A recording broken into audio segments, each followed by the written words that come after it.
Baghdad کے ایک بہت بڑے عالم دین تھے، بڑے بڑے علماء کو پڑھایا کرتے تھے. ان کی مجلس لگی ہوئی تھی، بچے باہر کھیل رہے تھے، بچوں کی گیند اڑ کر کے یہ علماء کی محفل میں آ کر گر گئی. سب بچے ڈر گئے. ظاہر سی بات ہے، بچوں میں جو ادب اور تمیز ہوتی ہے نا، اس کا بھی بہت بڑا اثر ہوتا ہے. بڑوں کی مجلس میں جانے سے بچے ڈر گئے. بڑے بڑے علماء بیٹھے ہوئے، کون گیند لے کر کے آئے گا؟ ایک بچہ اس میں کہتا ہے کہ میں لے کر کے آ جاتا ہوں. وہ بغیر خوف کیے ڈرے ہوئے سارے علماء کی گردنوں پر پھلانتے ہوئے ادھر ادھر پیر رکھتے ہوئے مجلس میں آیا اور بڑی بے حرمتی سے وہ گیند لے کر کے چلا گیا. وہ جو علماء کی مجلس تھی وہ چھوٹے عام لوگ نہیں تھے، وہ اولیاء وقت تھے. انہوں نے دیکھا اس بچے کو غور سے. وہ بچہ کوئی اور نہیں، جو استاد پڑھانے کے لیے بیٹھے ہوئے تھے ان کا ہی بیٹا تھا. جو سب سے بڑے عالم دین تھے ان کا بیٹا تھا.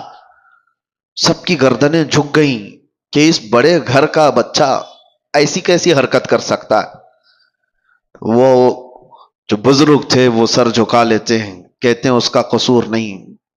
بات در حقیقت یہ ہے کہ جب ہماری شادی ہوئی اور ہم گھر آئے تو ہم 3 دن سے فاقہ میں تھے. گھر میں کھانے کو کوئی چیز نہیں تھی.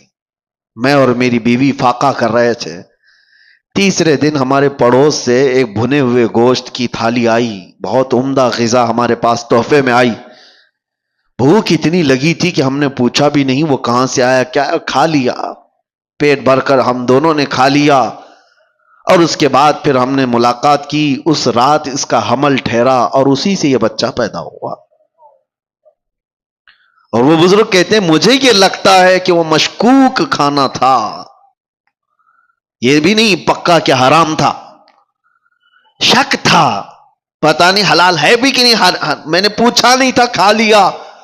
اور مجھے لگتا ہے اس کھانے کا، اس رزق کا اثر ہے کہ بچہ میرا بے ادب پیدا ہوا ہے.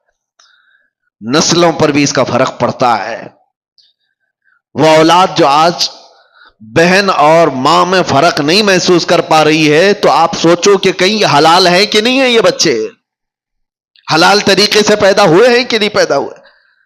جو حلال نسل ہوتی ہے اس کے اندر ادب و تمیز لحاظ ہوا کرتا ہے. بچوں کو پہلے ایسی پرکھا جاتا تھا.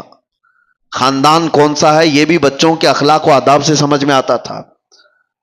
بچوں کے بولنے کے انداز سے سمجھ میں آتا تھا کہ خاندانی ہے یا نہیں ہے.